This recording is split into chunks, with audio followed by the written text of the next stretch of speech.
wholesale of e-cigarettes and their components. Persons in breach of the ban would face a fine or fines of up to 100,000 kina for an individual and 10,000 kina for an individual and 100,000 kina for a corporate body, and which can be doubled if the body corporate is a tobacco company. Meantime, e-cigarettes are being banned in countries like Australia due to significant public health concerns, particularly regarding their impact on youth and the potential for nicotine addiction. Studies indicate that a significant number of children who have ever vaped were aware that the e-cigarette contained nicotine, and many perceived vaping as a socially acceptable behavior. However, the effects on health regarding e-cigarette users in Papua New Guinea is unknown. Maricela Kelleton, TV1 News.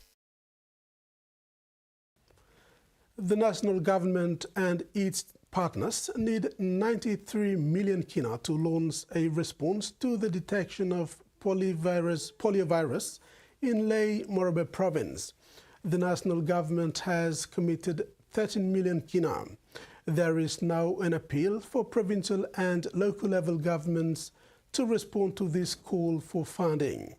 Key partners including the World Health Organization, United Nations, International Children's Emergency Fund, and Australian Department of Foreign Affairs and Trade have also reaffirmed their support.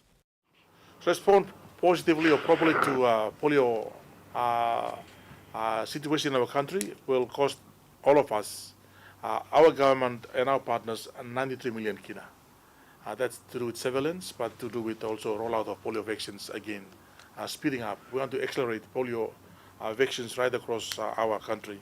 Again, 93 million we are now targeting is only for 2 rounds of SIA and for routine immunization to be added on during this SIA to capture the children in different, vaccine status to complement their status of vaccination. Currently, we are supporting immunization coverage surveys, social mapping at the local level to identify those communities which are high risk or those who are hard to reach. So we make sure we reach those communities. Polio district in East New Britain province has noted an increase in the number of students applying for tertiary tuition fee subsidies every year. This was revealed by the committee overseeing the rollout of the Polio district tertiary student tuition fees subsidy program on the local radio station this week. Coordinator of the program since 2018, Deputy Polio District Administrator for Administration, Hilary Songtava, said this year has seen an additional 60+ students applying for financial aid.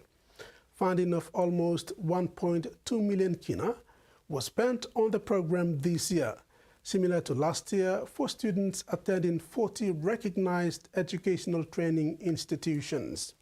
The program this year supported 410 students from the 7 LLGs in the district, with the highest number of students totaling 130 from Synagogue LLG under a funding support of over 285,000 kina.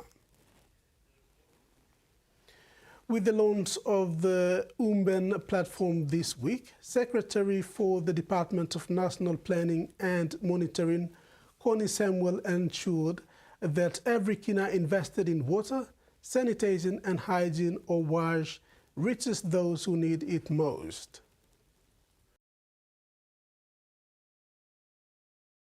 The launch of the Umben platform and the Joint WASH Sector Program Implementation and Monitoring Committee on Wednesday this week marks a significant milestone in collective efforts to improve WASH services across Papua New Guinea. Through this launch, Secretary for the Department of National Planning and Monitoring, Connie Samuel, confirmed they will ensure every kina invested in water, sanitation, and hygiene reaches those who need it most. country, and this is one of the very, very important sectors. We must invest. We must coordinate well.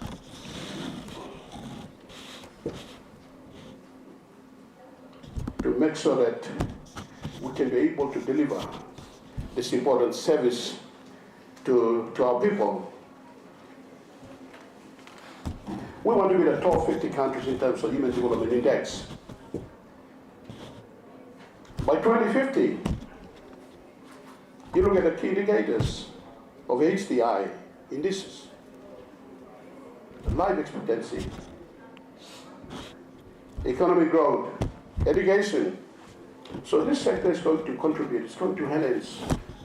Secretary Samuel shared that these efforts will directly support the country's national development goals under the MTDP4, where they aim to increase rural water access from 48% to 70% by 2027, improve rural sanitation from 33% to 60%, and achieve 100% clean water access in urban areas by 2027. Look at our indicators in health and education. It's quite alarming. After 50 years, infant mortality rate. So these are challenges before us. Waterborne diseases. It's going to continue. The trend is going to continue. Unless there's going to be a big investment, there's going to be an increased efforts in the sector. We will see some of these indicators begin to improve in this country. Samuel acknowledged the leadership of the National WASH Programs Coordinator, Takale Tuna, and development partners for this historic achievement. Jasmine Erjak, TV1 News.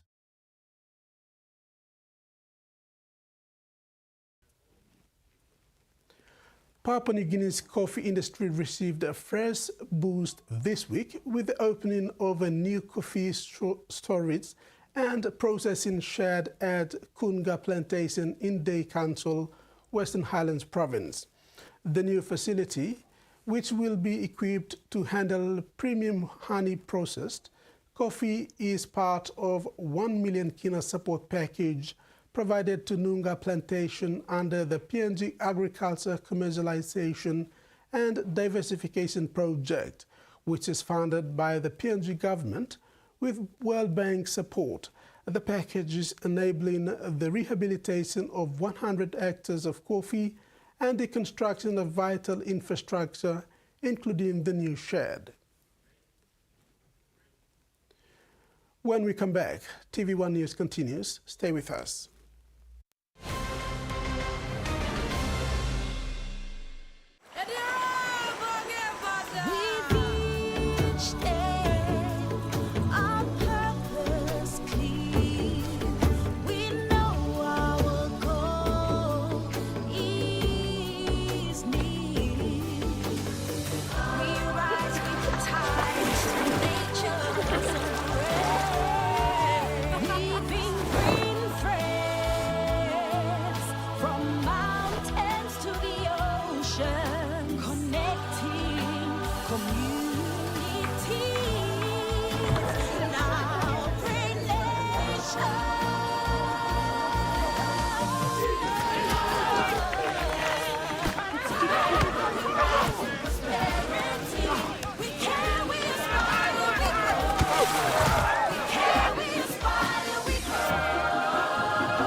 From the rich soils of the highlands, the finest coffee has been grown by generations of Papua New Guineans, expertly blended and roasted with over 80 years of experience, making the finest cup of Nescafe New Guinea blend, PNG's own coffee.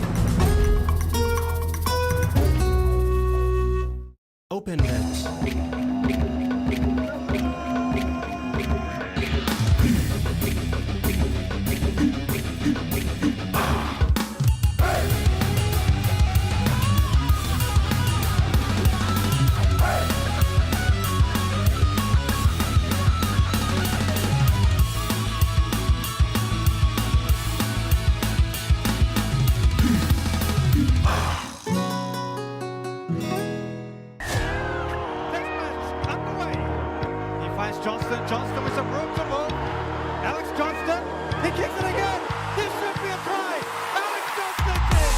It's an unstoppable rush, taking that extra mile, pushing beyond the limit and making it happen. Fueling the passion for rugby and empowering the next generation. Feel the power. The PNG LNG project has now generated more than 30 billion kina for Papua New Guinea since production commenced. Nearly half of this amount has been paid as tax. Equity distributions are paid to KPHL and MRDC based on the interest they hold. Tax is paid to the IRC, while development levies and royalties are paid to DPE. For more information on direct and indirect benefits, visit PNG EITI's website. We are the people, connected to our land and sea. Timeless and enduring, it has served past generations, sustains us today, and will support those of tomorrow. A testament to human ingenuity. It can be shaped into limitless forms. It reflects our humanity, strong yet vulnerable. It teaches us to endure challenges to fulfill our purpose. Past technologies inspire us to look inward for creativity and sustainable solutions for the future. It brings families together, fostering moments of connection over shared meals. Known and cherished worldwide, the clay pot is a universal symbol of life, resilience, and connection. Meet the bank for everyone, everywhere. As People's Microbank, we were proud to be a bank for the people. Now as National Banking Corporation, we are bringing modern banking to all in Papua New Guinea. With more branches and our friendly staff ready to assist you in more places, we are making money matters simple and fair. So wherever you are, however you say it, say hello better banking. Learn more at nbcpng.com.pg.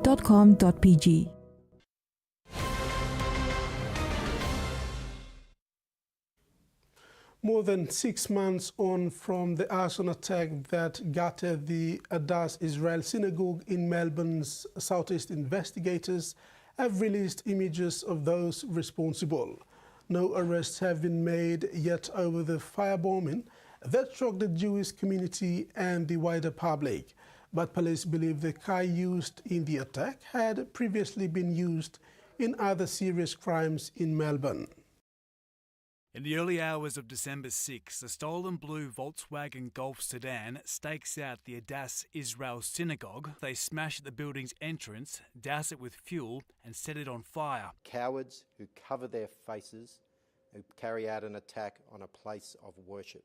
Police have now linked the stolen Golf sedan to a series of other violent crimes across Melbourne in the weeks before the synagogue attack. Police believe this car was used as what I would describe as a communal crime car and has been driven to a number of locations committing serious offences, including a shooting and arson attack in Bandura on the same night of the synagogue attack and the alleged arson attack on the Lux nightclub in South Yarra in November, for which 2 men in their 20s were arrested today. There's nothing at this time to indicate the 2 men we've arrested today were directly involved in the synagogue fire. Police say both the Lux nightclub and Bandura incidents are not politically motivated, but the synagogue attack remains a terrorism investigation. We will continue to investigate it as a politically motivated attack on the Jewish community. This arson was an anti-Semitic crime.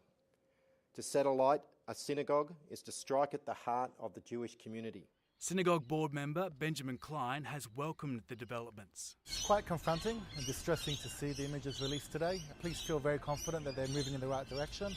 They are chucking a huge amount of resources at this investigation. 6 months on, there are yet to be any links established to extremist or terrorist organisations, but authorities are determined to discover not just who carried out this attack, but who planned it and why. For the offenders out there, I remind you that the penalty for terrorism is life imprisonment. It's just a matter of time before police knock on your door. Detectives are urging anyone with information to come forward. New research has found 1 in 5 young adults being tracking a person's location in an expectation of a relationship. The findings have researchers and the E-Safety Commission concerned about the role location sharing apps have in digital cohesion.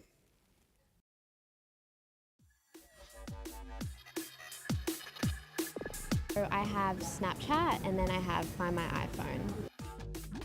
I use Snapchat, which for Snap Maps obviously. I also use Live 360. My mum made me download it a while ago. I use Snapchat a lot.